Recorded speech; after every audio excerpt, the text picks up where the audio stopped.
Bem, amados, hoje nós queremos fazer a segunda mensagem. Creio que os irmãos devem ter recebido aí pelo WhatsApp, pelo menos aqueles de quem eu tenho contato. Eu tenho uma lista de transmissão e eu enviei, portanto, o tema de hoje. Estamos falando sobre a trindade satânica revelada no Apocalipse. E hoje, de maneira especial ou específica, falaremos sobre a voz do dragão do Éden aos nossos dias. A ênfase é sobre o falso profeta.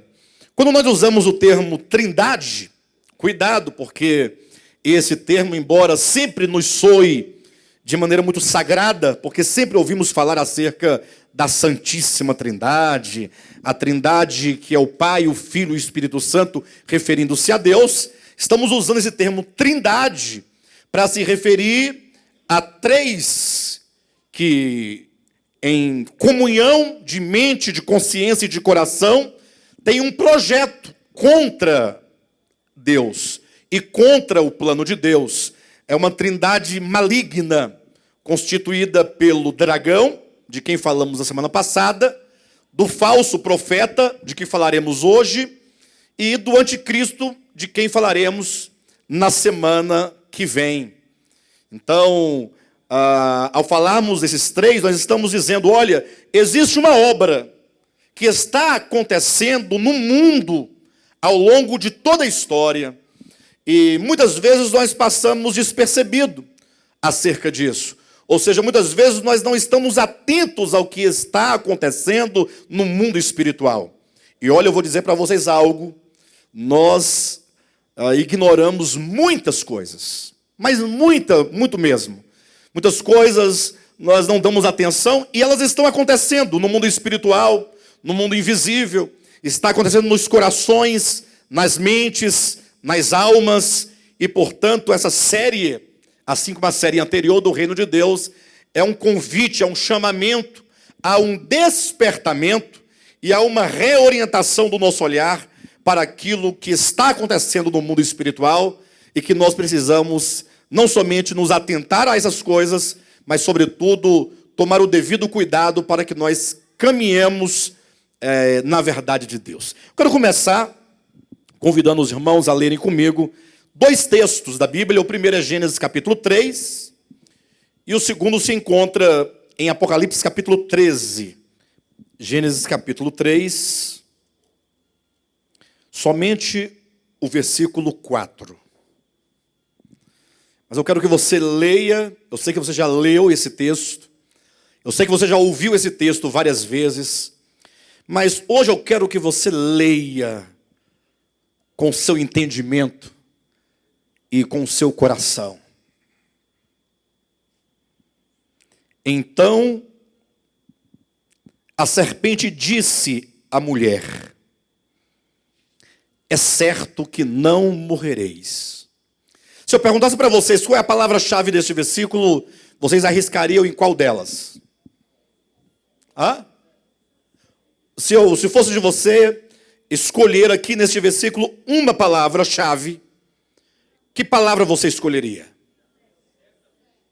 Certamente, não, certo, comereis, ou melhor, morrereis, desculpe-me.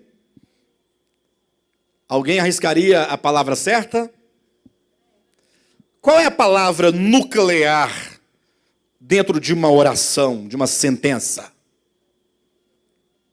Qual é a palavra nuclear? É o verbo. Então, leamos. Então a serpente disse à mulher: é certo que não morrereis. Das duas orações, a palavra central é disse. Disse.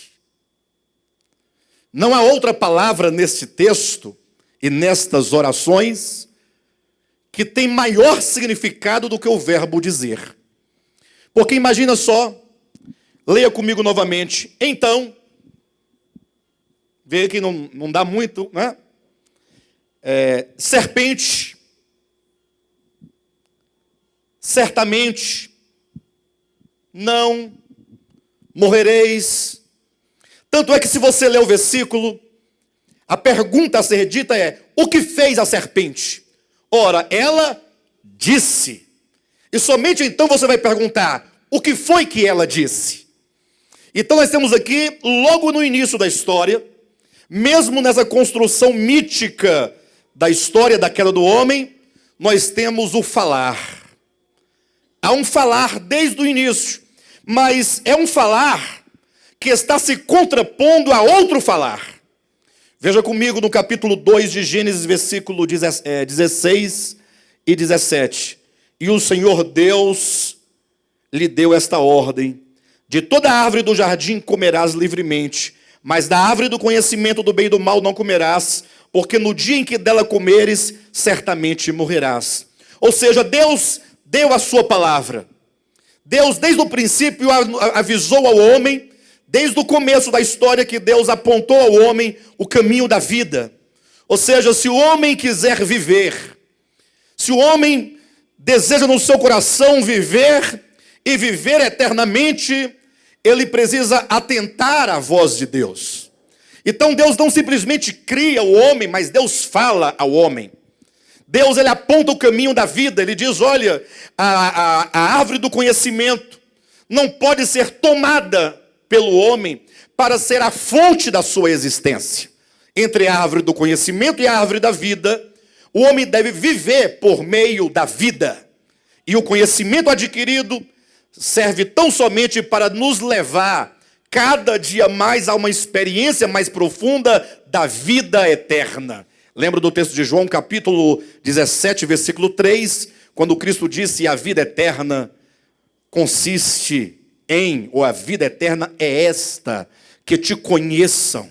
Ou seja, o conhecimento que você tem, a razão que você tem, a inteligência que faz do homem um ser superior ao restante da criação infra-humana. Essa inteligência não pode ser tomada para nos fazer orgulhosos, ou para nos tornar pessoas tão autossuficientes que se separem de Deus e passem a viver por si mesmo, como nós podemos perceber isso claramente na parábola do filho pródigo, daquele filho que chegou num dado momento de sua existência, ele decidiu, depois de tanto refletir em si mesmo, talvez como o querubim da guarda, ao ver a sua beleza, a sua força, sua sabedoria, a sua formosura, talvez aquele filho da parábola olhando para si, vendo-se a si mesmo e pensando na sua capacidade, ou da sua pseudo-capacidade, diz assim: eu vou sair da casa do meu pai, né? Então Deus deixou bem clara a advertência: não viva por meio do conhecimento, mas use o conhecimento para conhecer a Deus, para conhecer a Cristo, para conhecer a vida. E tenha no seu coração e na sua mente, então, a decisão, ou primeiramente tenha o conhecimento de que você é um ramo ligado à videira. Você é um ramo ligado em Deus, que dele procedeu e que nele está e que deve viver por meio dele. Mas não basta o conhecimento de saber que você é um ramo ligado, mas devemos ter a decisão, como está em João capítulo 15, de permanecer nele, que está para o coração e para a consciência. Foi por isso que Cristo disse, ou melhor, Cristo não disse que nós devemos estar nele para produzir frutos. Ele disse: vós estáis em mim, agora, se permanecerdes, dareis fruto. Ou seja, estando nós nele, pode ser o caso que no coração e na consciência nós nos afastemos dele, e aí então nós nos enveredamos pelo caminho da morte. Então veja que em Gênesis capítulo 2, versículo 16 e 17, e no capítulo 3, ecoam duas vozes. Ou seja, desde o princípio da nossa história, duas vozes ecoam no universo, ecoam sobre a terra. Os homens estão como que num campo de batalha, e a batalha é pela posse do seu coração.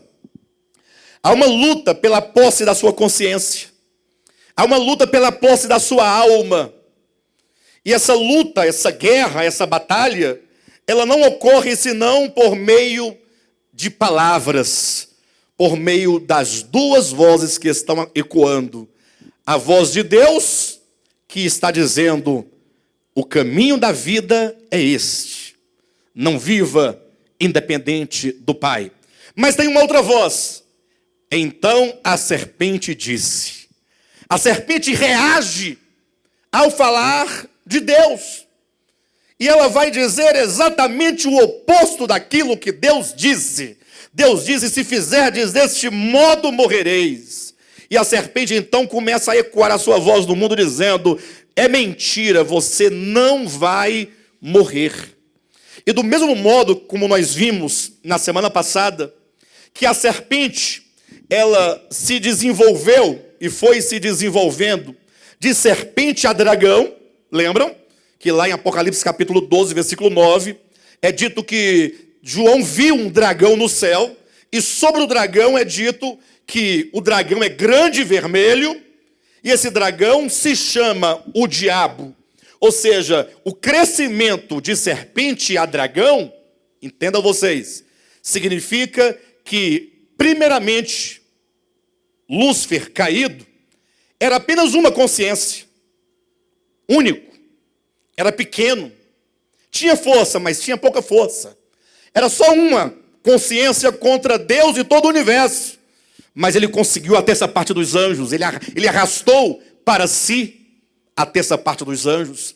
Ele arrastou as criaturas que havia na terra, antes da criação do homem, antes dos chamados 6 dias de recriação, em Gênesis capítulo 1, versículo 3 e diante, a era pré-adâmica. E aí ele foi ganhando dimensão, a serpente foi ganhando corpo, a serpente foi crescendo. Depois a serpente ganhou os homens, a raça adâmica, e a serpente foi, ao longo do tempo, conquistando cada consciência que em cada tempo foi nascendo e foi tomando para si, de modo que quando nós olhamos para o último livro da Bíblia, a serpente agora já cresceu tanto que se tornou um grande dragão. Ou seja, aquele grande dragão fala de todo um conjunto de consciências anti-Deus, contra Deus. Aquele dragão, ele representa coletivamente o império das trevas, que luta contra os santos, que luta contra o reino de Deus, que luta contra todos aqueles que na história estiveram ao lado de Deus. Por isso que é dito que o dragão, Apocalipse 12, ele está de frente para a mulher, querendo devorar o filho que ela tinha, que ela trazia no ventre, tão logo ele nascesse.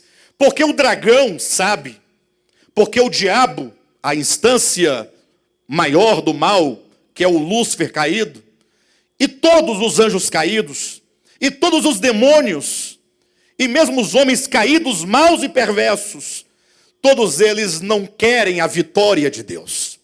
Estão lutando contra Deus. E eles querem devorar a mulher e querem devorar o filho. Mas aí surge uma pergunta: como que acontece essa batalha? Como que esse dragão vai devorar? Pense você comigo que o Apocalipse, ele trata de assuntos sempre numa linguagem figurada, numa linguagem de símbolos, numa linguagem de sinais que precisam de serem decifrados, ou precisam ser decifrados. Ou seja, como você acha que esse dragão, ele pretende destruir a mulher, que é o povo de Deus, ou destruir o remanescente da mulher, que é o restante do povo de Deus nos últimos dias, ou como ele pretende destruir o filho varão, que são aqueles que, primeiro do que os outros, ou seja, enquanto primícias, são aqueles que desbravaram, aqueles que ao compreenderem a voz de Deus e ao darem ouvidos à voz de Deus, se propuseram no coração a seguir a Deus e, portanto, são chamados de santos vencedores. De que maneira esse dragão vai devorar? Como ocorre esse devorar? É uma batalha.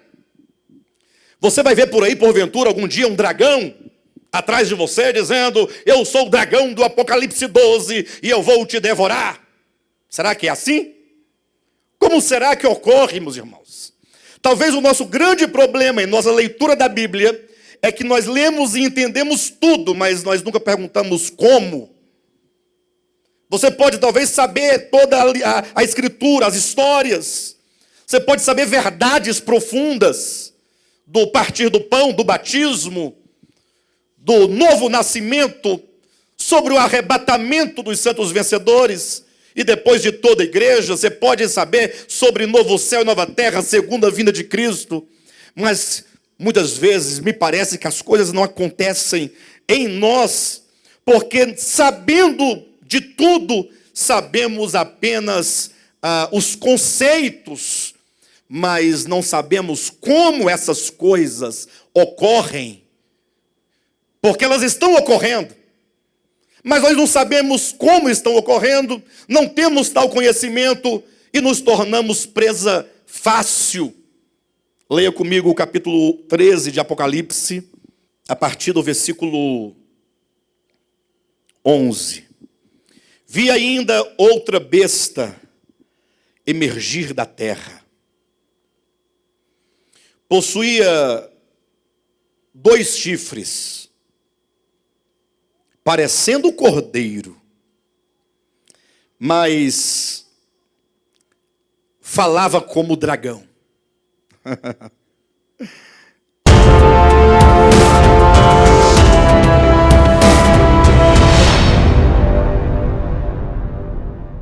Veja você como a Bíblia é clara. Quando a Bíblia fala de besta, besta não tem um significado que nós damos hoje em dia, como alguma coisa como idiota, por exemplo, abestalhado, abestado, né, como queira você falar. Mas besta quer dizer um animal grande, feroz, que impõe medo, que tem força, que destrói. Fala de grandes impérios e de grande poder.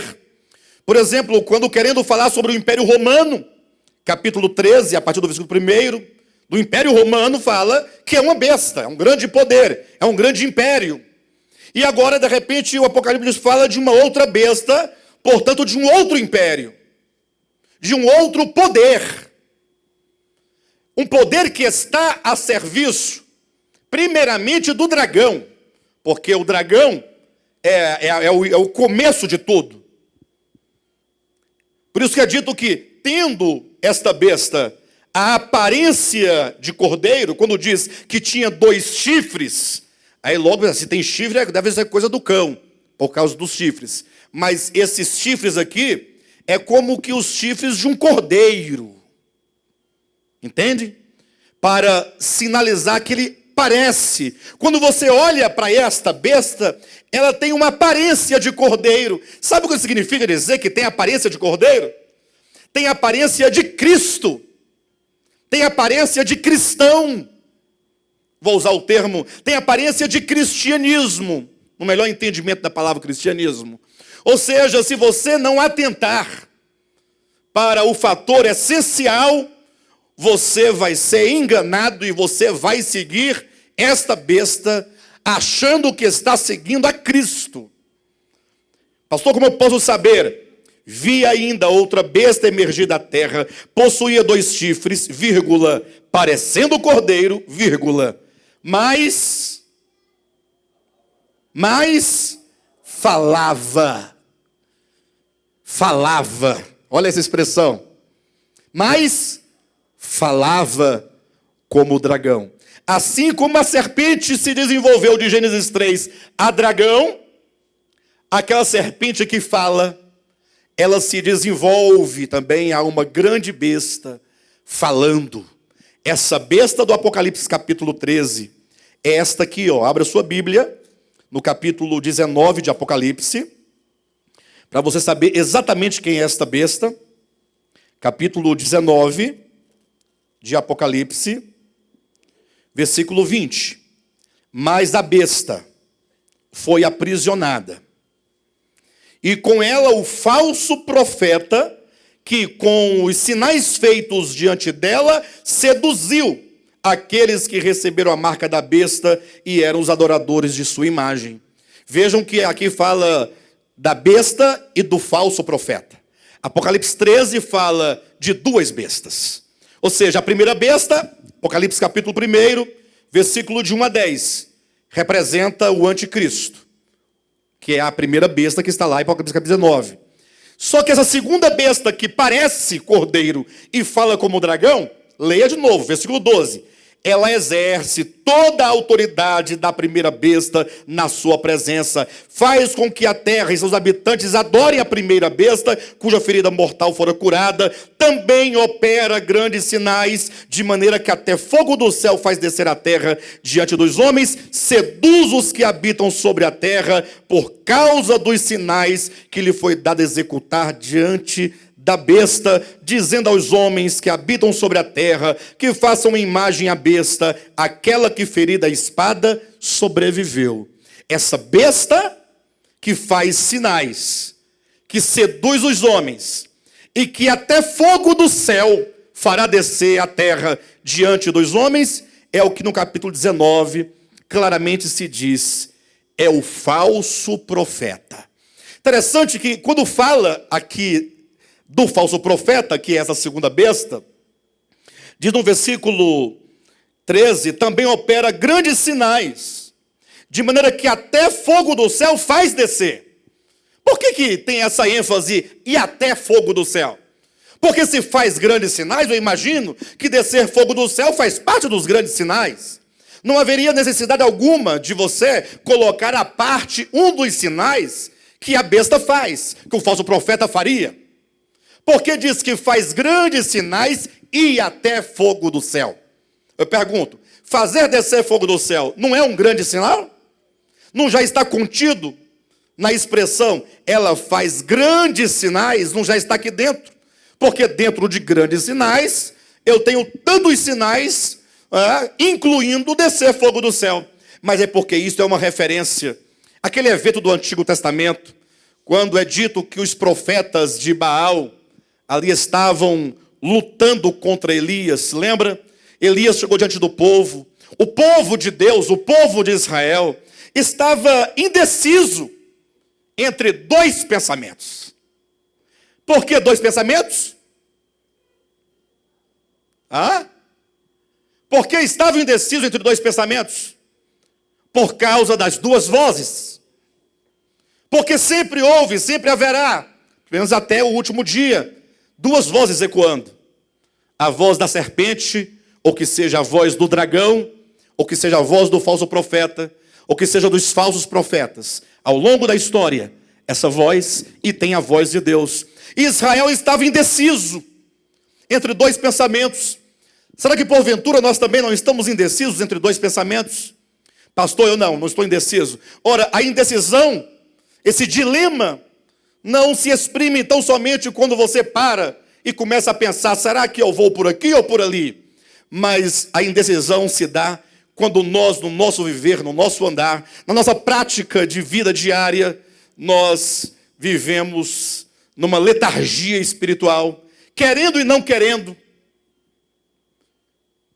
querendo e não querendo, desejando fazer algo, se propondo a fazer algo, mas não fazendo, sempre nessa luta damos um passo para frente e outro para trás, não progredindo. E então o profeta Elias falou assim, olha, chega diante do povo. Vocês têm que decidir a quem vocês vão servir. Se vão servir ao Deus vivo e verdadeiro, sirvam. Se forem servir a Baal, sirvam. Mas decidam-se. E hoje nós vamos fazer a prova. Os profetas de Baal vão clamar a Baal.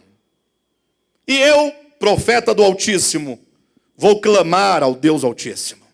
Duas vozes, a voz de Elias, que é a voz de Deus. A voz dos profetas de Baal, que é a voz da serpente, é a voz do dragão, é a voz da besta que emerge da terra, é a voz do falso profeta, ou que seja, dos falsos profetas. Lógico que esse falso profeta, aqui de Apocalipse, ele há de surgir ainda na história. Porque ele será a consumação de todas as vozes de tantos falsos profetas ao longo da história. Mas os falsos profetas não são algo diferente do falso profeta.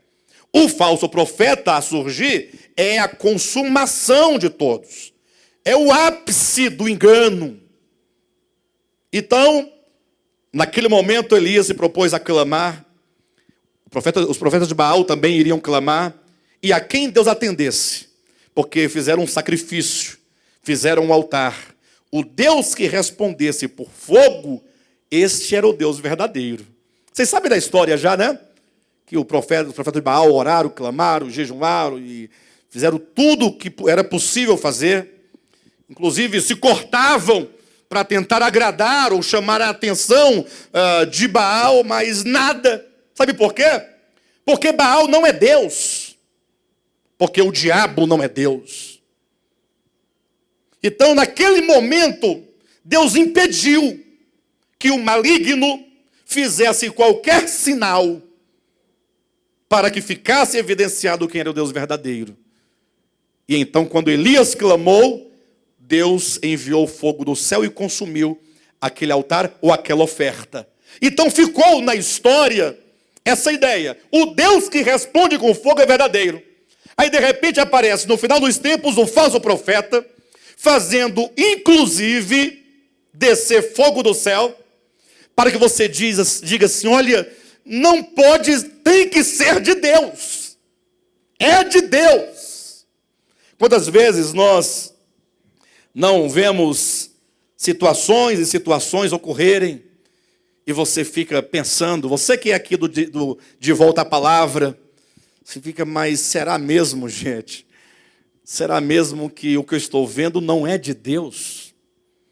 Alguém já viu algum sinal, ainda que seja pela televisão, ouviu um testemunho, alguma coisa que te chamou a atenção e você ficou assim, na dúvida? Mas se não é Deus, então quem é? Aí vem um grande argumento. Mas o diabo faria o bem para as pessoas? Entenda, o maligno fará qualquer coisa para seduzir os homens à adoração do anticristo. Falaremos do anticristo na semana que vem. O que é essa adoração ao anticristo? Mas de modo que nós devemos então estar conscientes das duas vozes que estão ecoando. E você, ao ouvir essas vozes, você terá que decidir. O falso profeta, enquanto consumação, ele já existe.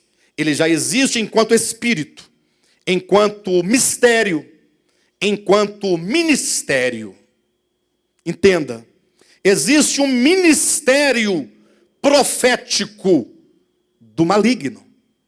Porque se Deus tem o ministério profético, que fala por Deus, acerca de Deus aos homens, o maligno ele vai reproduzindo, ele também tem os seus profetas, aqueles que falam por ele, aqueles que têm falado ao longo da história, e que vai encontrar a sua consumação final e máxima na besta que emerge da terra, no falso profeta a surgir nos últimos dias. Então existe aí um ministério acontecendo. Vocês sabiam disso? Vocês sabiam disso? Mas vocês sabiam? Eu estou afirmando, vocês sabiam que o dragão sempre esteve falando, ele começou a falar enquanto serpente, e que ele tem falado ao longo dos tempos, mas você, sabendo disso, você sabia? Ou seja, você já atentou para isso? Já pensou na gravidade do que está acontecendo no mundo espiritual? Interessante que, não sei, não tenho como explicar em particular de cada pessoa, mas, puxa vida, por que muitas vezes nós não damos o devido valor ao ministério da palavra de Deus? No sentido de saber, olha, eu congrego, não porque para que o pastor me veja, para que ele veja que eu estou lá. Ou eu congrego porque meu pai, minha mãe me levam, porque eu aprendi, acostumei, porque não tenho para onde ir, porque já tenho a cultura de congregar. Não, eu congrego por causa do ministério profético de Deus. Porque Deus está falando. Porque a serpente também está falando. E nós, quando eu disse que as palavras, seja a palavra de um ou de outro, uma das duas vozes, elas que nos constituem. Nós somos constituídos por palavras. Nós somos constituídos por ideias.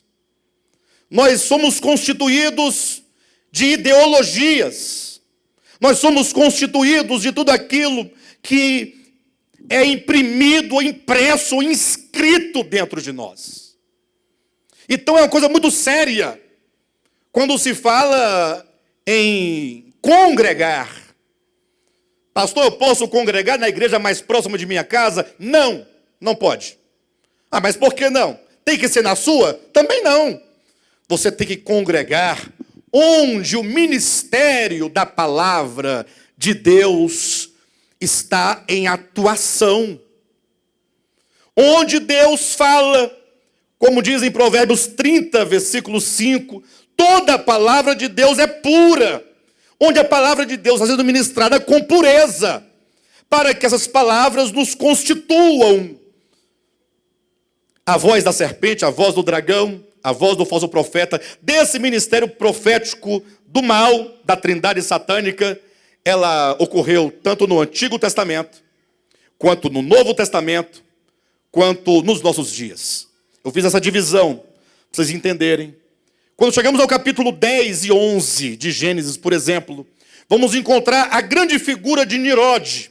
Depois da serpente falando, não é verdade o que Deus disse, você não morrerá. Surge Nimrod.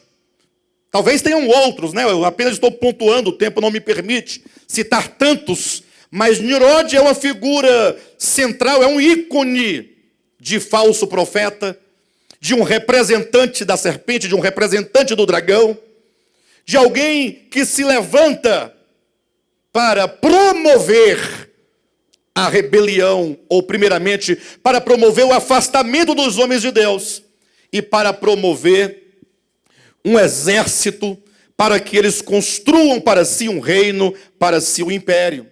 Porque logo após o dilúvio, uma das primeiras mentiras que foi disseminada foi: Deus, irado com os homens, com os nossos antepassados, com os nossos pais, destruiu a terra com um dilúvio. E essa mentira perpetuou-se até os dias de hoje. Porque essa mentira traduz a seguinte ideia: é o seguinte, ou você anda na linha, ou então Deus ele dá cabo de você. Ou seja, você não tem a liberdade de viver. Deus é tirano, Deus é perverso, Deus é egoísta, Deus é avaro. Não sabiam eles que, como o próprio Gênesis capítulo 6 diz, quando Deus viu que a violência enchia a terra, e existe esse fenômeno toda vez que a violência enche a terra, a própria natureza ela reage à iniquidade. A própria natureza. Quantos e quantos fenômenos, seja de dilúvio, de enchente, de terremotos, de maremotos, de tsunamis, que ocorrem por causa do pecado. Leia Romanos capítulo 8 e você verá que a criação, ela está gemendo, porque o pecado que ela não conhece, mas que imprime nela, ou melhor, a terra está sujeita a todo tipo de vaidade, por causa daquele que a sujeitou, por causa do pecado da humanidade. Gênesis 6, Deus olhando para aquela iniquidade diz: o meu espírito não agirá para sempre no homem. Em outras palavras, sabe por que os homens ainda estavam vivos? Ou estavam vivendo do modo como queriam? Porque o Espírito de Deus estava agindo.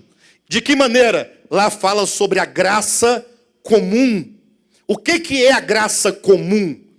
A graça comum, ela é representada em Apocalipse capítulo 7, versículo de 1 a 3, pela figura de 4 anjos segurando os 4 ventos da terra. Pense nessa imagem. O planeta, 4 anjos, norte, sul, leste, oeste, retendo os ventos. O Apocalipse explica: para que nenhum vento sopre, para que não haja nenhuma destruição. Ou seja, a graça comum de Deus significa que Deus está guardando e protegendo a criação dele a despeito do pecado da humanidade, para que a terra não desapareça, para que ela não sofra cataclismas cada vez maiores e o homem e a humanidade seja destruída, seja dizimada da face da terra. Ou seja, Deus está guardando.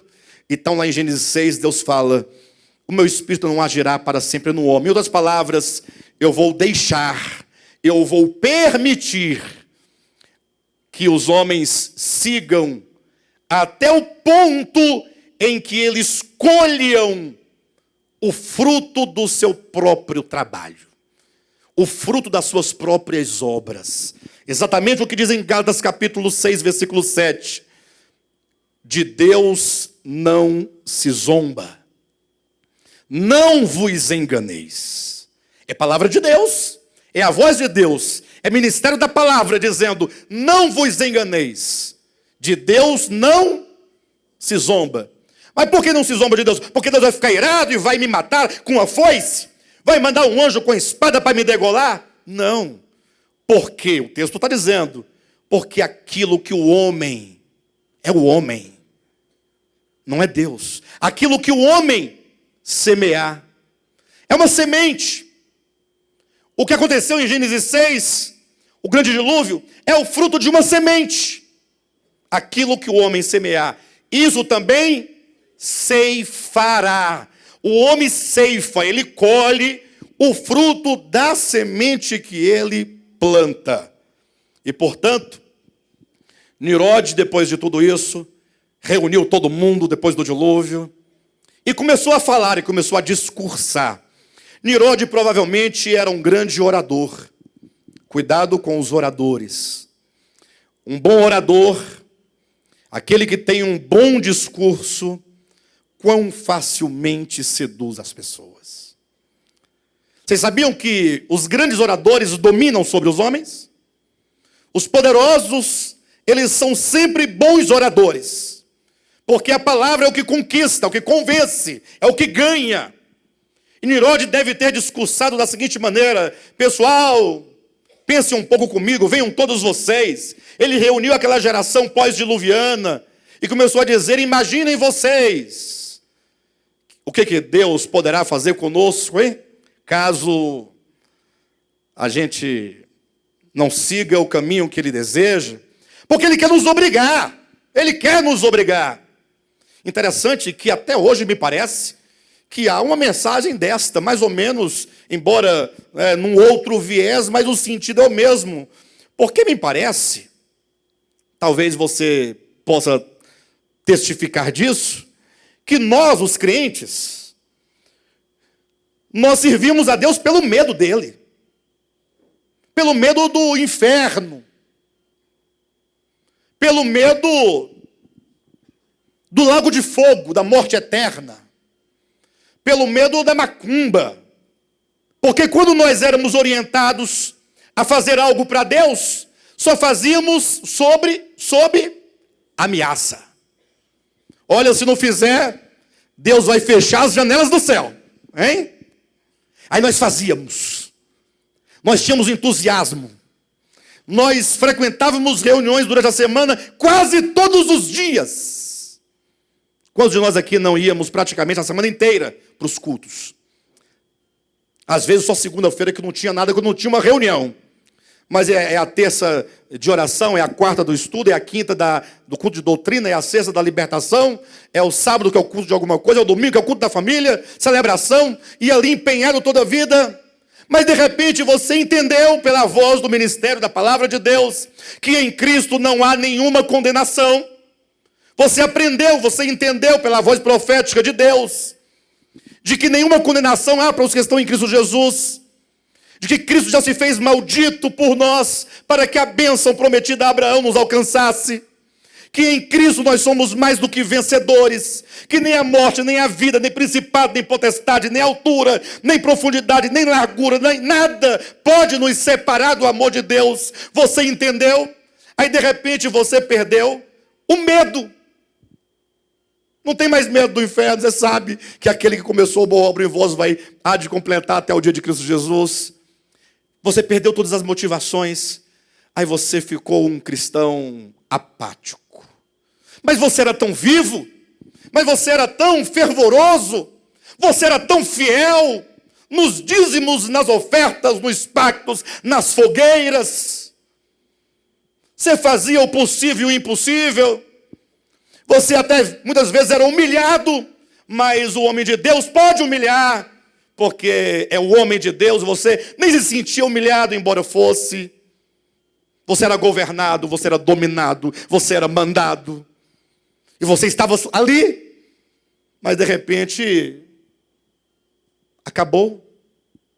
Existe uma voz aí, dizendo às pessoas que ou elas fazem, ou Deus vai pesar a mão. Eu, como fui de uma família muito pobre, na minha infância, ocorreu que todas as profecias que entregavam a minha mãe era pesar a mão e colocar no leito de enfermidade. Mas, pastor, o que tem a ver com a sua pobreza? É porque profecia para pobre não tem o que fazer, é só pancada. Mas se o cara tem dinheiro, tem uma coisinha a mais, aí a profecia já muda, porque vai ter o retorno. O que vai profetizar para uma viúva? Não era viúva, mas é viúva de marido vivo. Os meninos tudo feinho, com as calças remendadas. As pessoas diziam que as nossas calças usavam óculos. Diziam, porque atrás tinha 2 remendos, um em cada lado. Minha mãe fazia um remendo, ela fazia questão de fazer um remendo de outra cor. Para ficar evidente. E os joelhos também remendados. Então, a profecia era o leito, olha o leito, olha o leito. E tinha uma irmãzinha, tadinha, não sabia falar leito de enfermidade, falava que era no leite. Então, existe uma voz, né? E Nirode dizendo, olha, cuidado, esse Deus aí não é bonzinho não, ele é mau. Nós temos que nos unir. E aquela voz de Nirode foi atraindo as pessoas. Ele disse, olha, eu tenho um plano, eu tenho um projeto. Vamos pegar o barro. Olha que pegar barro implica simbolicamente tomar o homem feito do pó da terra. Amassemo-lo bem. Isso é um trabalho que está sendo feito de moldar. Para que esses homens sejam feitos tijolos. E então nós vamos edificar uma torre bem alta. E vamos construir uma cidade bem grande. E nós seremos um só contra Deus. A ideia da cidade Torre de Babel não é algo do passado. Se você lê como mera história, é passado.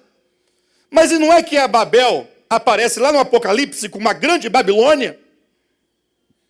Ora, se ela está lá, quer dizer que aquilo que se diz em Gênesis capítulo 11 está ali simbolizando uma obra para que se construa por fim um grande reino ou império anti-Deus, anti-Cristo, contra o propósito de Deus. De modo então que essa cidade nunca deixou de ser construída. Babel lá? Não. E a torre? Também não. Ainda continuam na construção por meio das palavras. Porque quando diz façamos tijolos, ou que seja, peguemos o barro, façamos tijolos, queimemo-los bem, fica resistente dentro da fornalha. Vamos moldar, formar maneira de pensar, maneira de viver, maneira de agir, maneira de se comportar. Os homens vão sendo moldados ao longo da história. E esse moldar se dá por meio das vozes ou da voz da serpente, da voz do falso profeta, que se manifesta de tempo em tempo nos muitos falsos profetas. E eles sempre vão dizer o contrário de Deus. Leia comigo no livro de Jeremias, capítulo 23, rapidamente. Jeremias, capítulo 23, versículos 16 e 17. Diz assim, leia com atenção, leia com o coração. Assim diz o Senhor dos Exércitos. Portanto, o que temos aqui? A voz de Deus. O que ele nos diz, queridos? Não deis ouvidos às palavras dos profetas, que entre vós profetizam e vos enchem de vãs esperanças. Falam as visões do seu coração, não o que vem da boca do Senhor. Isso foi no tempo de Jeremias. Será que hoje, porventura, não há vozes enchendo pessoas de vãs esperanças? Versículo 17. Dizem continuamente aos que me desprezam, o Senhor disse, paz tereis.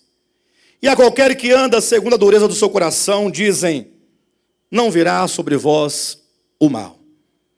Tem alguma relação com o que diz a serpente? É certo que não morrereis?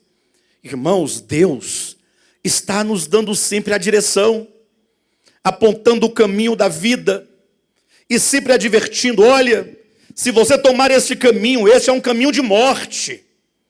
Mas aí vem a serpente e diz, não morrerás. Aí vem os falsos profetas e olham, e você fala assim, e aí? O que Deus tem para mim hoje? Fala, não, está tudo bem. Pode continuar neste mesmo caminho, nesse caminho da ganância, nesse caminho de você servir a Deus, barganhando com Ele, porque você não conseguiu ainda, por ignorância ou por dureza de coração, você não conseguiu desenvolver um coração grato, você não conseguiu ainda viver para Deus por amor. A graça de Deus para você ainda é apenas uma doutrina a qual você defende. Mas não é nós não temos que defender a graça de Deus. Brigarmos por causa da graça de Deus. Porque as coisas, a salvação não é assim, é pela graça. E ficarmos brigando e criando tumulto e problema. Não, a graça é para ser apreciada. A graça é para ser admirada. Precisamos nós servir a Deus, porque nós o admiramos. Cantamos um hino agora há pouco que diz que a beleza de Deus se revela na criação. E aí quando você consegue ver a beleza de Deus, e eu estou lá em casa constantemente, com minha esposa e minhas filhas, toda oportunidade que eu tenho com a minha família, eu estou dizendo o quanto Deus é maravilhoso. E dizendo, filhas, olha, glorifica a Deus pelo alimento. As pessoas lá em casa, eu falo, vamos orar de joelho, vamos todo mundo, a hora do culto. Não, as coisas não funcionam assim. O próprio Deus orientou dizendo, olha, diga a seus filhos, há um só Deus. Deuteronômio capítulo 6. Diga aos seus filhos, quando estiverem assentados com eles, à mesa, quando fores deitar, ao se levantar, quando estiveres andando no caminho, quando você estiver lá no shopping, comendo um lanche, na pizzaria, onde você estiver, no carro, no ônibus, está ali do lado, ao invés de ficar conversando fiado, diga ao seu filho, olha, só há um único Deus. Só um, Criador de todas as coisas. E se o seu filho perguntar, e daí? Você fala assim, ame ao Senhor teu Deus, de todo o teu coração, com toda a tua alma, com todo o teu entendimento. É porque nós não aprendemos a servir a Deus por amor. Aprendemos a servi-lo por medo. E medo não gera serviço. Gera trabalho, labor, tumulto, disputas, porfia, ciúme, contenda, inimizade. Quantas vezes eu não vi duas irmãs que ano após ano disputavam a presidência das senhoras. E elas eram verdadeiras inimigas uma da outra, no serviço a Deus. Quantas vezes nós demos algo porque fomos obrigados, fomos coagidos, fomos ameaçados. Cuidado com o gafanhoto. Passamos a vida todinha servindo a Deus, ou achando que estávamos servindo, na nossa tolice, ignorância espiritual, por medo, e não aprendemos a amá-lo. Mas quem fez isso conosco foram os falsos profetas, que nos ensinaram, parecendo cordeiro, tinha tudo, até gravata, paletó, gravata, cabelo cortado, nada de barba. Pastor de barba não é pastor. Pastor tem que ser asseado, limpinho, um cara limpa. No máximo um bigodão. No máximo um bigodão. Passou disso, já é um pouco estranho. Mulher de pastor tem que ter cocôzão. E nos ensinaram erradamente. E fazendo tudo errado e... Não, vai dar tudo certo. Tudo certo. Nada vai dar errado. Tudo vai dar bem. Paz, paz, diziam os profetas. Você falava, enquanto vocês continuarem assim, tudo estará bem. Talvez a semana passada alguém deve ter saído daqui, talvez, eu imagino, né? Alguns glorificando a Deus, outros um pouco preocupados. E talvez alguém murmurando, agora, depois de tudo, agora eu sou o diabo. Me chamou de diabo. Pode. Mas Cristo um dia chamou Pedro de Satanás.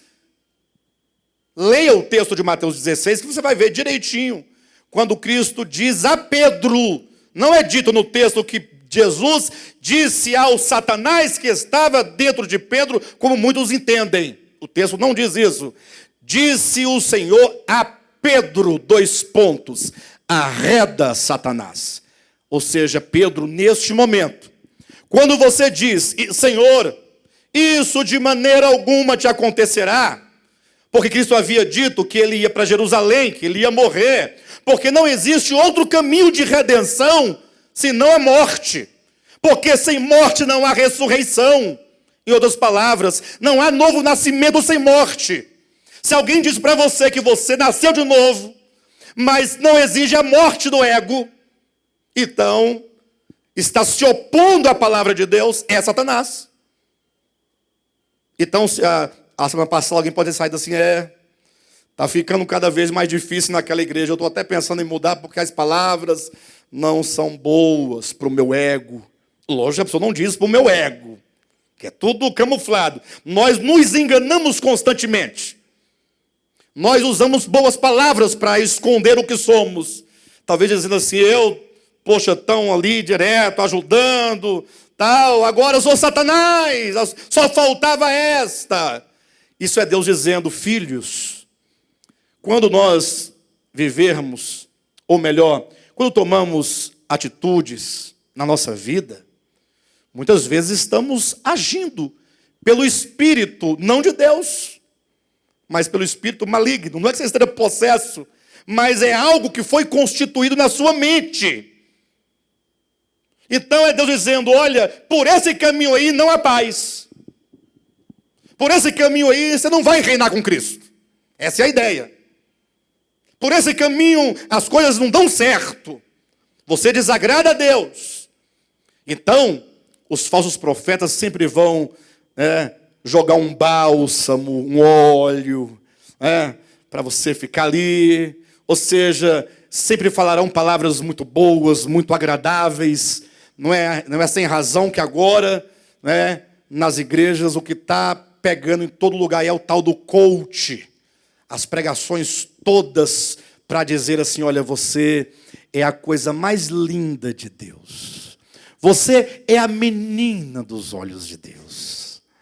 Olha, você é como uma taça de cristal nas mãos de Deus. Você é um vencedor. Você pode tudo. Para que a pessoa fique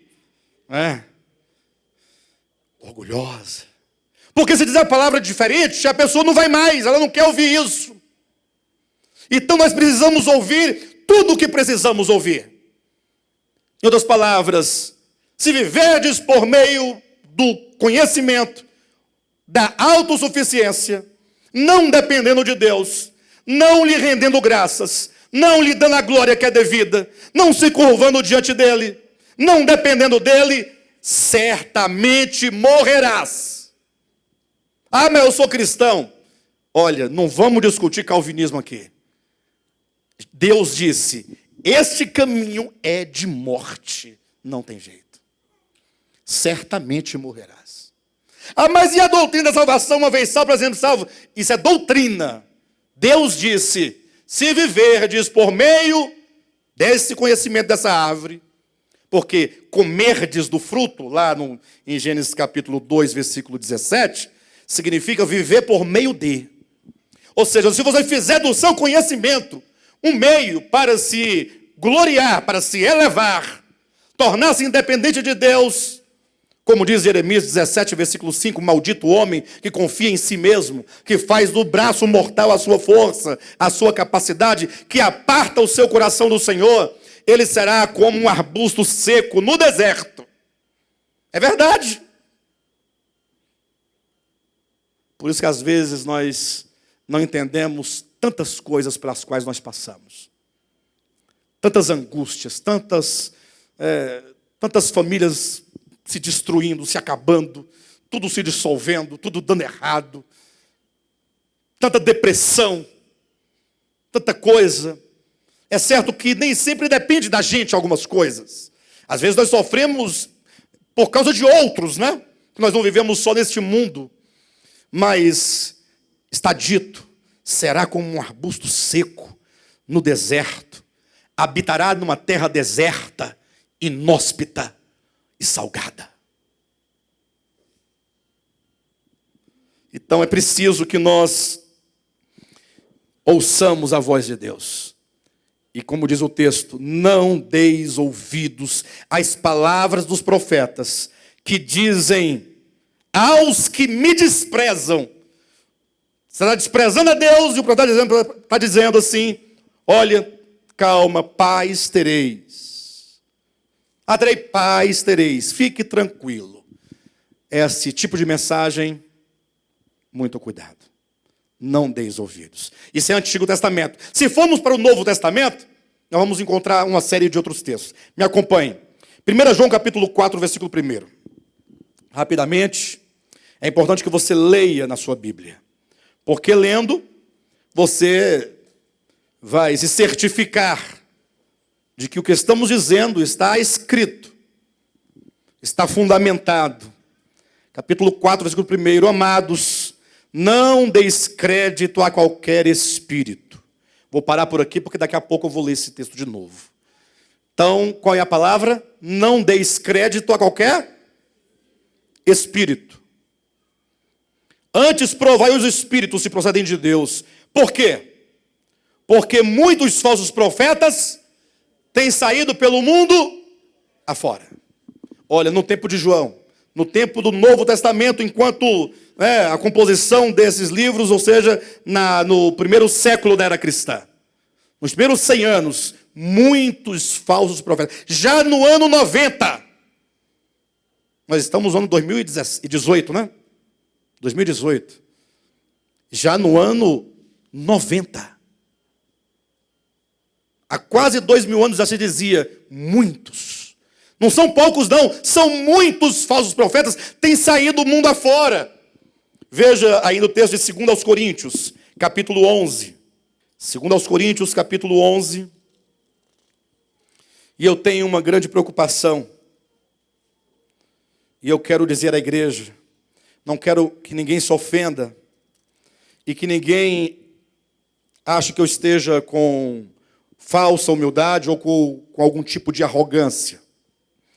Mas, ainda essa semana eu disse para alguém, foi ontem ou foi hoje, salvo engano, falei, olha, eu estou ainda aqui à frente desse trabalho, porque eu acredito piamente que Deus me chamou para falar.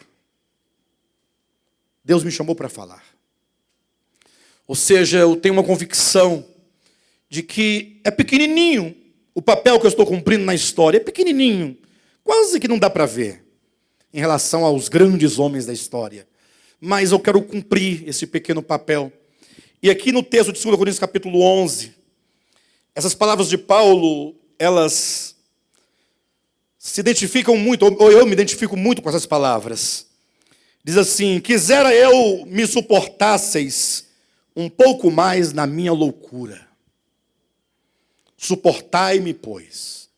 É óbvio que quando ele diz suportai-me, é porque talvez já estivesse, os irmãos já são um pouco saturado de Paulo, não? Agora eu falo a verdade, satura ou não satura? Satura. Satura. A mesma conversa toda a vida.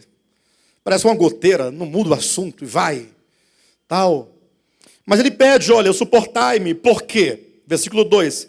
Porque zelo por vós, com o zelo de Deus, visto que vos tenho preparado para vos apresentar como virgem pura a um só esposo, que é Cristo. Ou seja, qual era a tarefa de Paulo em relação à igreja? Qual é? Hã? O que ele fazia? Sim, ele preparava, mas como é que ele preparava? Pregando, isso, ensinando, falando. É por meio do ministério da palavra que a igreja vai sendo edificada. Ele vai dizer isso em Efésios capítulo 5, versículo 27, que a igreja está sendo santificada por meio da lavagem, por lavar com a água da palavra de Deus. Ou seja, está acontecendo uma mudança radical dentro de nós. Você está mudando. Lógico que você não mudou tudo que você tinha que mudar, mas você está mudando. Eu, particularmente, de uns 3 anos para cá, misericórdia. Não externamente.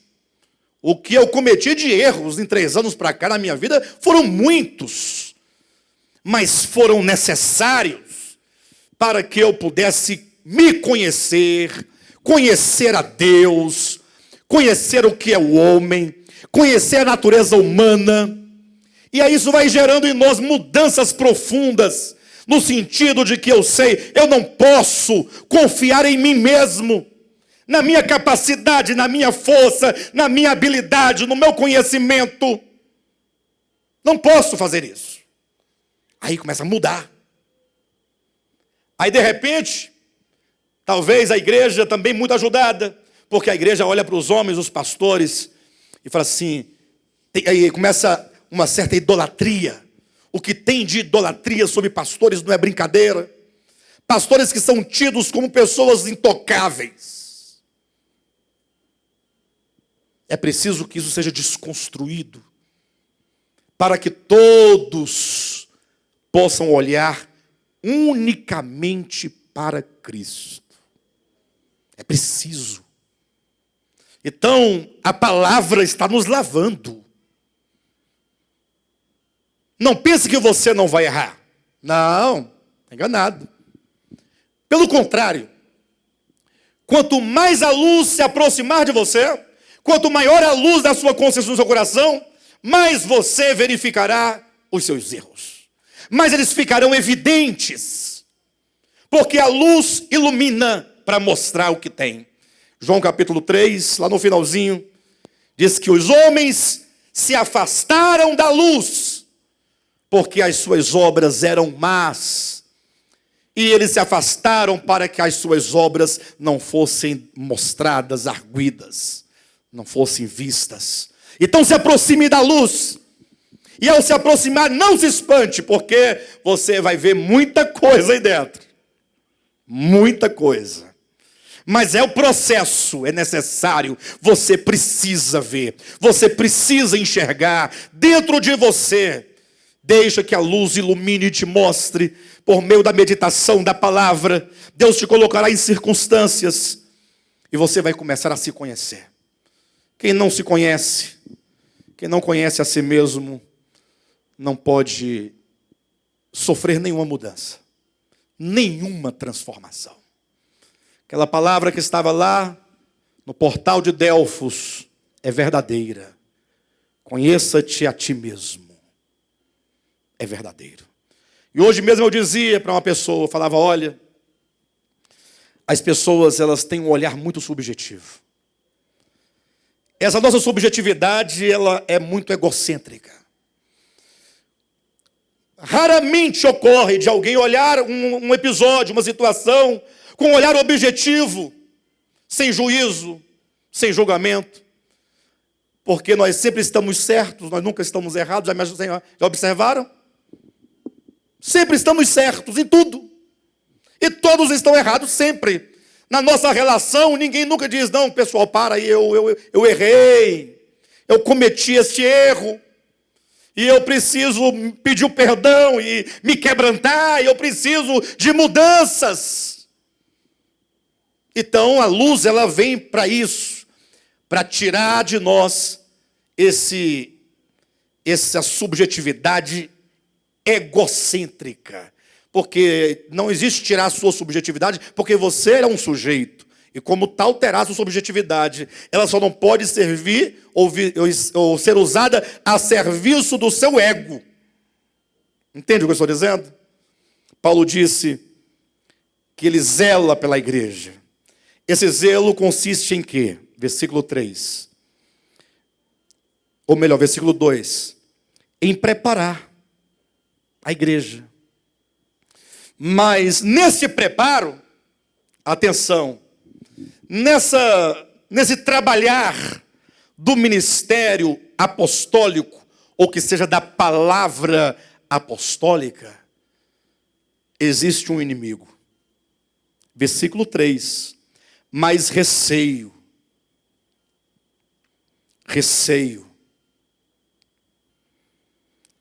Ou seja, Paulo, grande conhecedor da Escritura, da verdade, sobretudo, revelada a ele tinha ciência do perigo. Existe um perigo iminente. Existe um perigo iminente. Qual o perigo? Está aqui. Mas receio que assim como a serpente enganou a Eva com a sua astúcia, assim também seja corrompida a vossa mente e se aparte da simplicidade e pureza devidas a Cristo. Ou seja, ele está dizendo, a serpente nunca deixou de falar. Ela continua falando. Daí aquela figura de Gênesis capítulo 3, daquela serpente enrolada naquela árvore. Aquela figura deixa de ser vista como cobra. Passamos a vida inteira lembrando da cobra. Ah, ô cobra, vou te falar, viu? Ah, se eu pegar aquela cobra, eu ia matar aquela cobra. Oh, raiva daquela cobra. Não fosse a cobra, a gente não estaria sofrendo agora aqui. Gente, aquela cobra está aí do mesmo jeito. A serpente está aí do mesmo jeito. Assim como a serpente enganou a Eva com a sua astúcia, assim também seja corrompida a vossa mente. Observa onde é que ocorre o processo, ou de apostasia, ou de transformação. Onde é que ocorre? Na mente. Portanto, temos que usar a armadura de Deus, o capacete da salvação. Proteja a sua mente, guarda a sua mente com a palavra de Deus. Não permita que nenhuma palavra entre no seu coração que não seja a palavra de Deus. E aqui é onde eu disse que não quero que vocês achem que eu tenho certa presunção, mas quando vocês ouvirem, porque aqui nós não impedimos, e nem exigimos, e nem pedimos que vocês não ouçam mensagens na internet. Não. Cada um é uma pessoa. Então você vai lá e acessa o pastor fulano, o bispo Beltrano, o apóstolo Cicrano. Aí você está lá assistindo. Ô bênção de Deus, o abençoado. Cuidado. Não é que somente aqui, não é isso que eu estou dizendo. Ou somente esta palavra. Aqui vocês também têm que ficar atentos também. Mas o problema é que nós devemos tomar todas as palavras que ouvimos e colocá-las sob o crivo da Escritura. Eu adverti aqui a igreja num domingo aí para trás, acerca de um pregador emergente. Não tem expressão nenhuma no Brasil, nem em lugar nenhum. Mas É porque quando alguém encontra uma pessoa que fala eloquentemente, com audácia, com autoridade, as pessoas se impressionam. E este pregador, misericórdia, irmãos, misericórdia. Não sei quantos aqui, depois que eu falei aquilo, chegaram tiveram a curiosidade de ver. Você teve, Josué? Você ficou assustado? No sentido da ousadia de falar tanta mentira num versículo só. Tanta distorção. E o povo dizendo amém.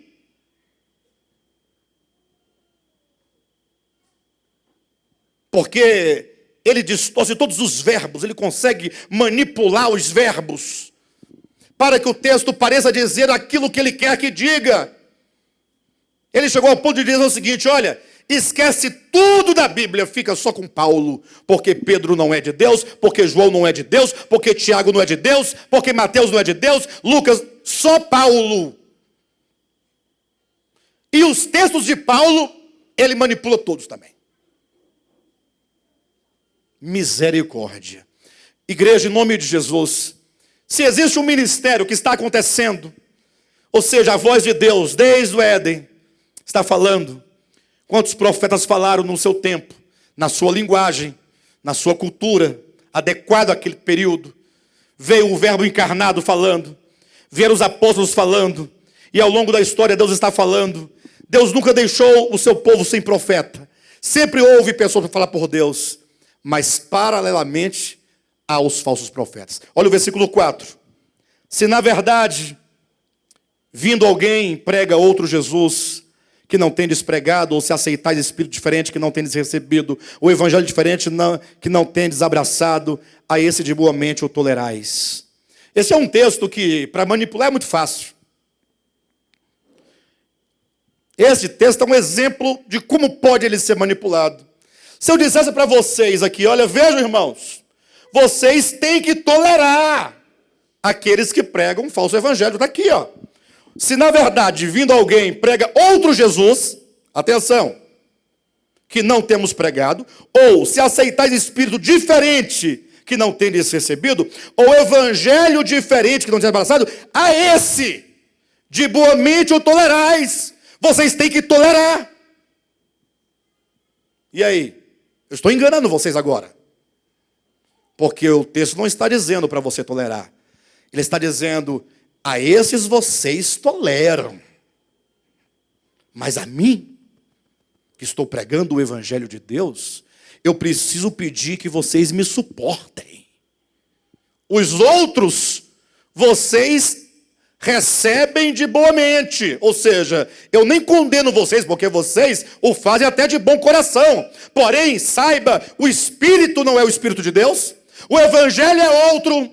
E como diz mais, e o Jesus é outro. Eles estão pregando outro Jesus, outro Evangelho e ministrando outro Espírito. E vocês estão tolerando.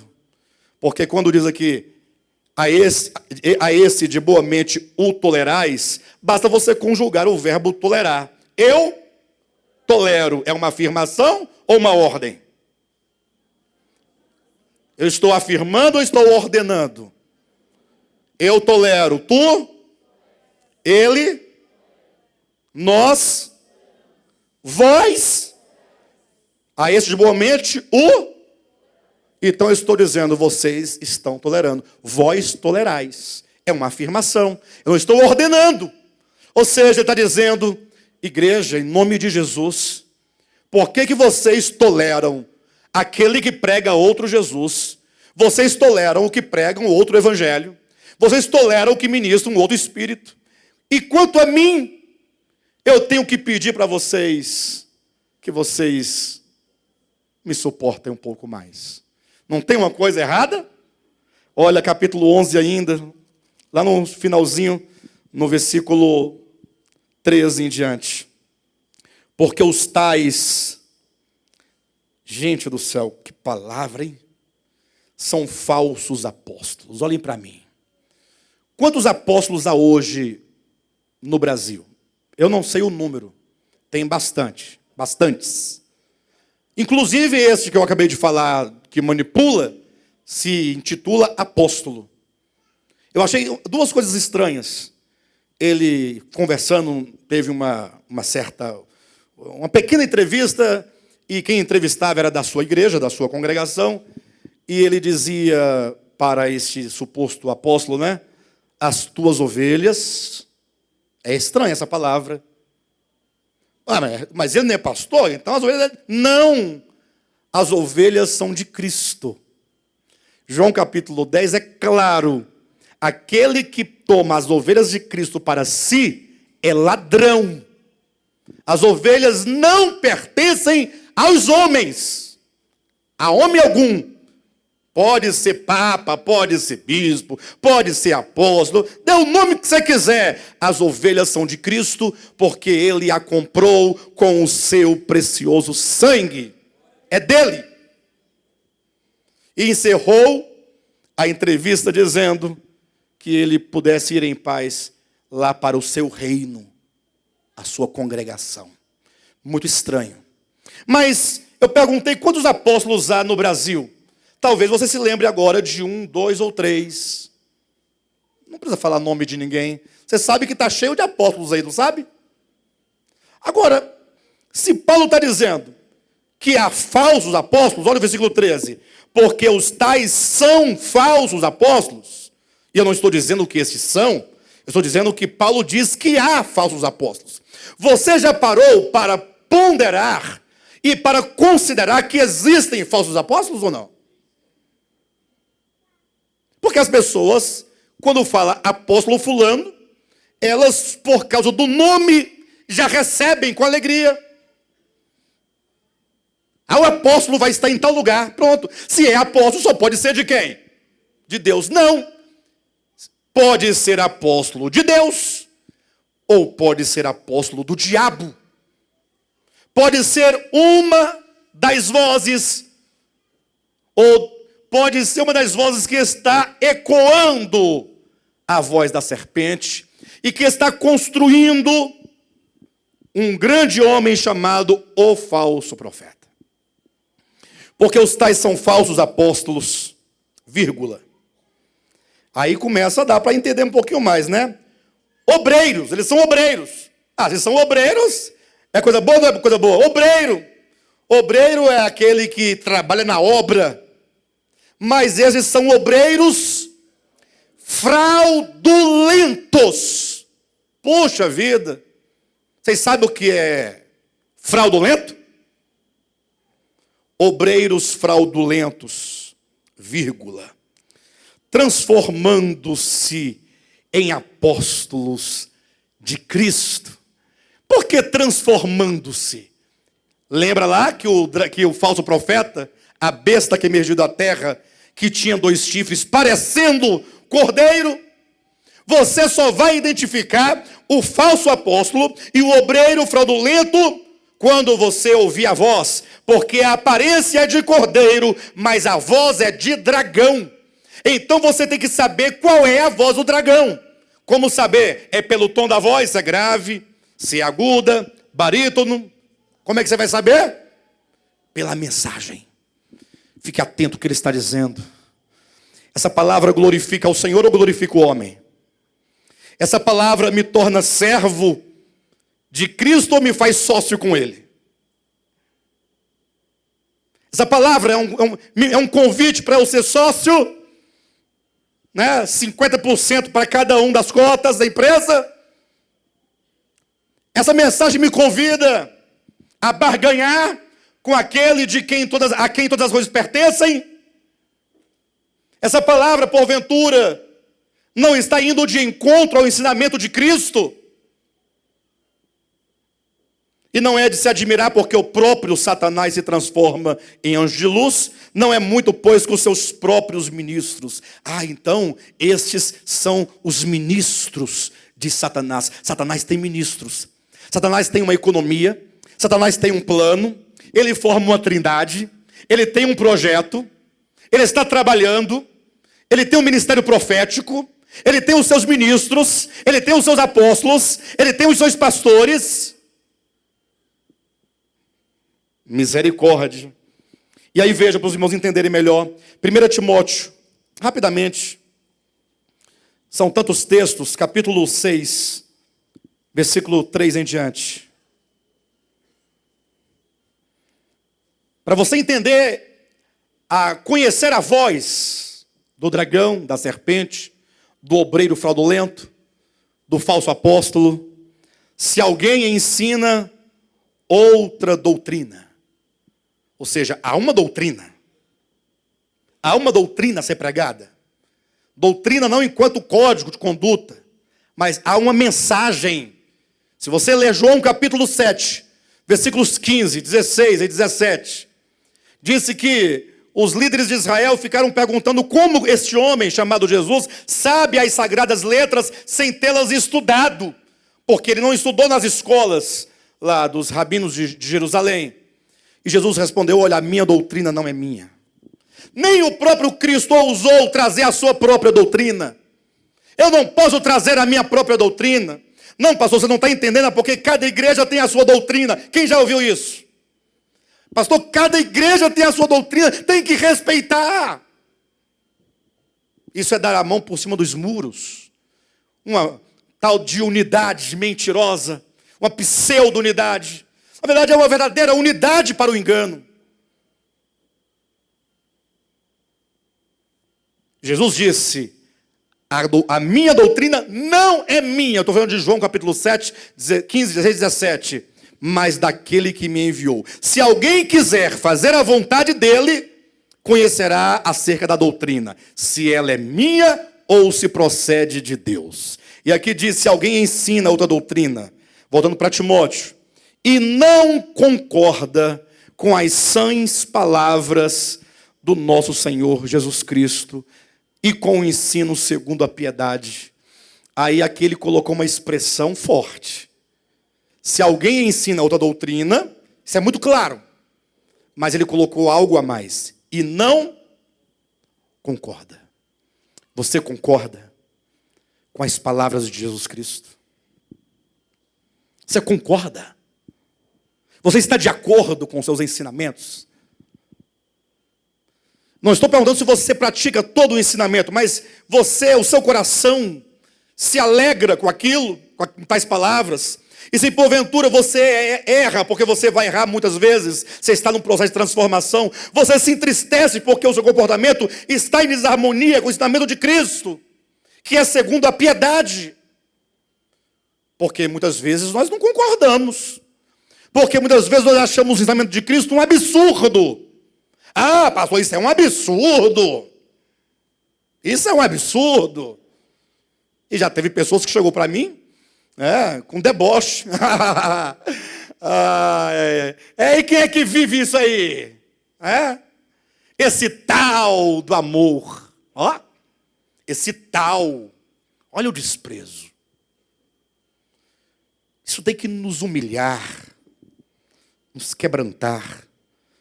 Falar: Senhor, esse amor, que é a expressão e manifestação do teu próprio ser, porque Deus não tem amor, Ele é amor.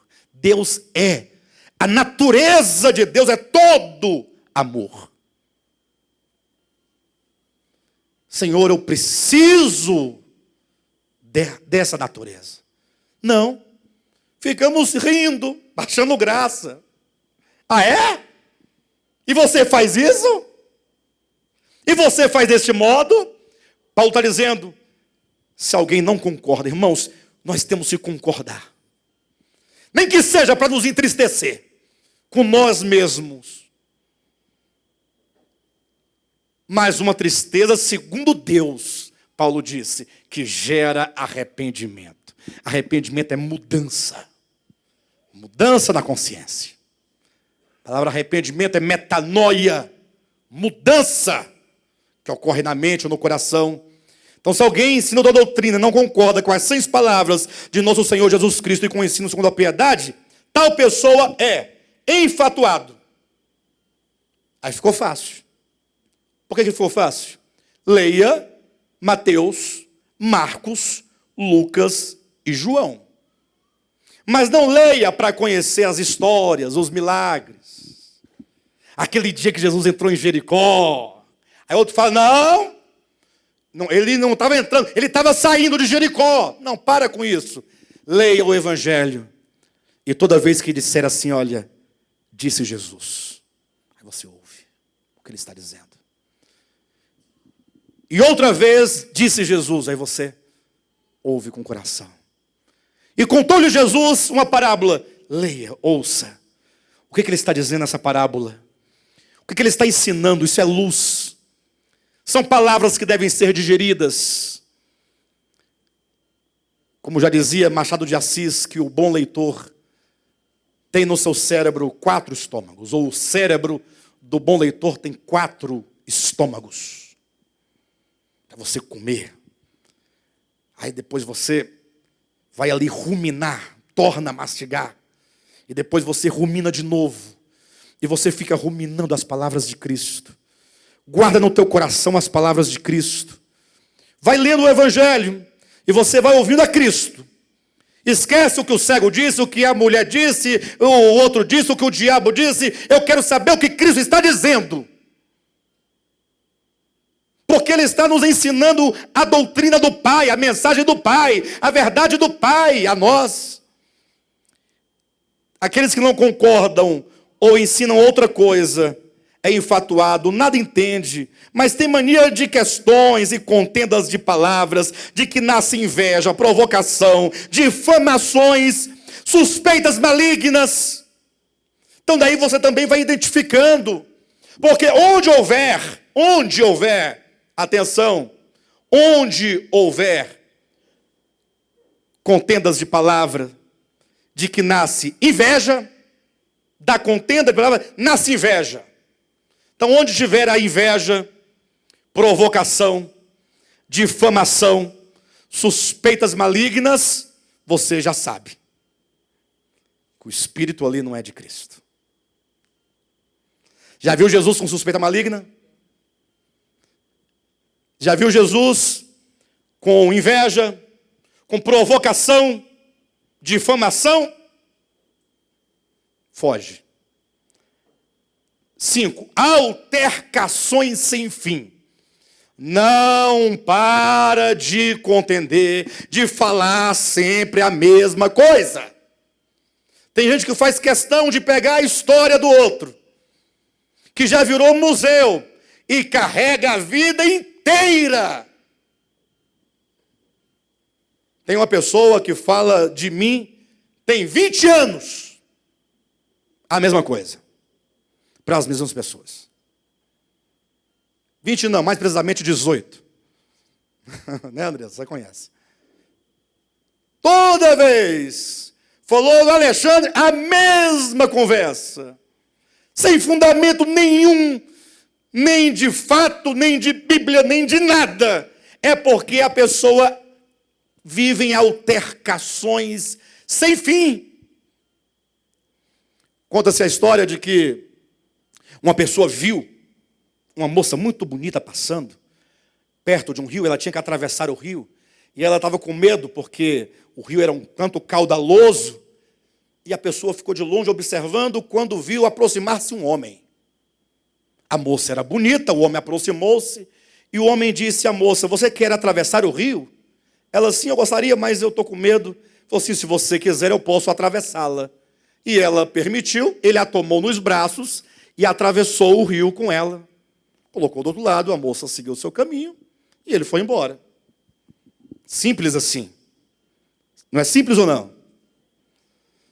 Depois de 20 anos, aquela pessoa que de longe estava observando a cena, falou assim, aquele dia, hein? Você achou que eu não vi? Você, na beira do rio, atravessou aquela moça bonita no colo, hein? E aí a pessoa falou, você tem razão, eu atravessei mesmo. Eu a levei no colo até o outro lado e não gastei 1 minuto para fazer isso. Não a carreguei por 1 minuto, mas você me carregou no seu coração por 20 anos. Entenderam? Vai observando. Versículo 5, altercações sem fim. Por homens cuja mente é pervertida e privados da verdade. Mas não foi Deus quem os privou. A pessoa está privada em si mesma por causa da dureza do coração. E privados da verdade, supondo. Supondo por quê? Porque o que eles acham não é verdade, é mentira. Supondo que a piedade, que a vida cristã, que a igreja é fonte de quê? De lucro. Ficou fácil. Ficou fácil, pessoal. Você ouvir e identificar a voz da serpente. Ou não ficou fácil? Se você porventura ouvir em algum lugar dizendo: Deus quer que todos vocês sejam milionários, essa voz não é de Deus. Ah, mas Deus não quer que nós sejamos milionários? Se Ele quisesse, Ele nos faria milionários. Ele quer, Ele tem o poder. Ah, então se a pessoa for milionária, está em pecado? Não. Há aqueles que são milionários, mas esta não é a mensagem do Evangelho. Jesus nunca ensinou que o crente tem que ser milionário. Jesus nunca ensinou que o crente tem que ser rico. Pelo contrário, Paulo esteve com Cristo ressurreto. E Paulo ouviu muitas coisas do Cristo ressurreto. E o que Paulo reproduz nas suas epístolas são ensinamentos que ele ouviu do Cristo ressurreto. Que ele ouviu diretamente de Cristo. Por isso eu posso falar que o que Cristo ensina por meio de Paulo é de que dinheiro é coisa muito perigosa. Ele diz que o amor ao dinheiro é a raiz de todos os males. Mas aí vem aquela grande desculpa, né? Pastor, mas não é o dinheiro, é o amor ao dinheiro. E eu pergunto para vocês, está aqui o Adriano, só um exemplo, tá, Adriano? Hipoteticamente, ele ganha 5 mil por mês. Bom salário? Maravilha. Mas ele não está satisfeito. Ninguém está satisfeito com o salário que tem. Sempre é pouco, não dá. Porque ele quer comprar uma casa e tudo que ele junta não dá. E ele não quer comprar financiado porque ele vai pagar 3 casas.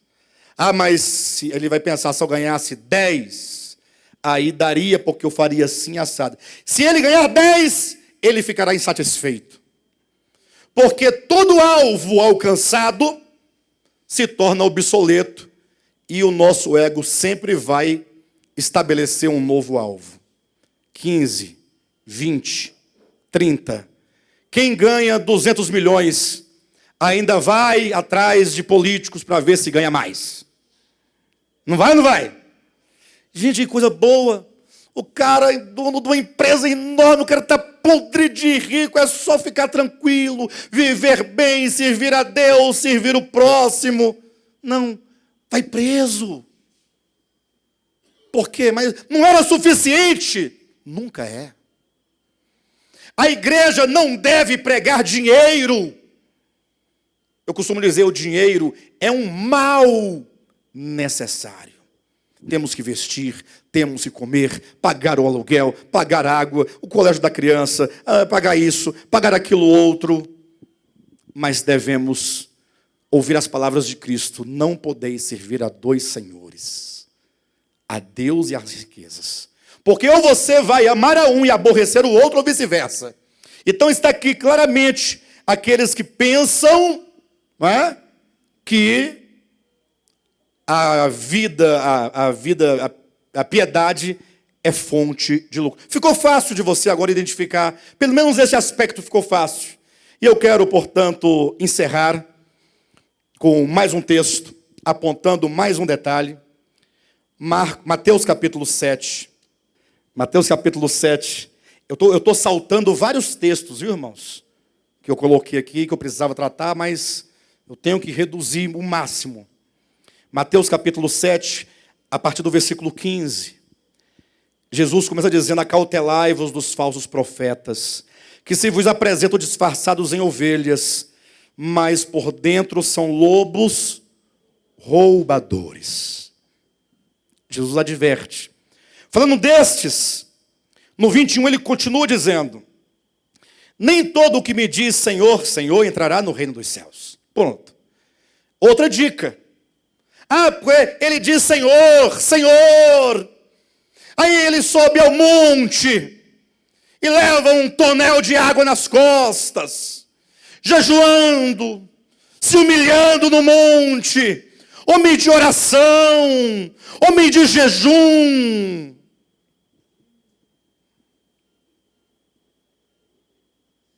Acautelai-vos, porque eles se vos apresentam vestidos de ovelhas. Eles farão tudo o que o movimento evangélico disse que tem que fazer. Aí você vai ficar impressionado. Que maravilha.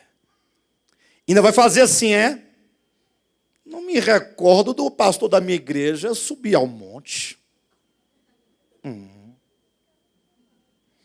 Outra vez uma pessoa daqui me disse assim: pastor, eu vejo que você não é homem de oração. E eu respondi: de fato não sou. Graças a Deus que não sou. Da oração de que você fala, não sou. Porque nós aprendemos a orar como nos ensinaram, mas não aprendemos a orar como Jesus nos ensinou a orar. Porque Jesus ensinou-nos a orar. E Paulo ainda disse: orai sem cessar. E portanto, se essa oração que dizem que é a oração for a verdadeira, então quem é que vai conseguir orar sem cessar? Viram? Se Paulo diz orai sem cessar, a oração de que ele fala não pode ser a que nós ouvimos hoje em dia. Porque se for, ninguém pode dormir, não pode passear, não pode... A não ser que você esteja comendo e falando: sou minhas olhos, meu pai, minha mãe, me dá emprego, me dá... No pai tomando banho, namorando. Nem todo aquele que me diz Senhor, Senhor, entrará no reino de Deus. Nem todo aquele que fica... vou colocar uma placa bem grande aqui, Jesus Cristo é o Senhor. Você entrou... que palavra. Aqui só pode ter poder, porque, olha lá, o diabo tem medo daquilo lá. Não, diabo não tem medo de tinta, nem de letras, nem de palavras escritas, nem de frases escritas. Portanto, não se engane, nem todo aquele que me diz Senhor, Senhor entrará no reino dos céus, mas aquele que faz a vontade do meu Pai Celestial. Entenderam? Fazer a vontade. Então a primeira coisa que você tem que perguntar, quando você chegar a uma igreja, e você desejou congregar naquele lugar, você tem que procurar o pastor, alguém, falar assim: eu queria saber de vocês o que esse ministério ensina. Se ensina a vontade do Pai Celestial. Aqui ensina a vontade do Pai Celestial. O senhor pode, por gentileza, descrever, discriminar tudo, passo a passo. Que vontade é essa? Qual é a vontade do Pai Celestial? Aí você vai comparar com o Evangelho. O que Cristo ensina? Se tiver tudo certo, é a voz de Deus. Se não tiver, é a voz da serpente. Mas aí vai ocorrer, versículo 22, muitos naquele dia hão de dizer-me: Senhor, Senhor, porventura não temos nós profetizado em teu nome? O falso profeta que se apresenta vestido de ovelha, ele profetiza em nome de Jesus, está aqui. Não temos nós em teu nome expulsado demônios? Em teu nome nós não fizemos milagres? Então você não pode conduzir a sua vida por causa de profecia, por causa de expulsão de demônios, tampouco por causa de milagres. Você tem que pautar a sua vida pelo cumprimento da vontade de Deus. Afinal, a besta que emerge da terra fará grandes sinais. E se possível fosse, indo lá para o texto de Mateus 24, enganaria até os escolhidos. Se possível fosse. Fará sinais, prodígios. Então não se encante com essas coisas. É preciso que nós voltemos o nosso coração para a voz do Senhor. Amém?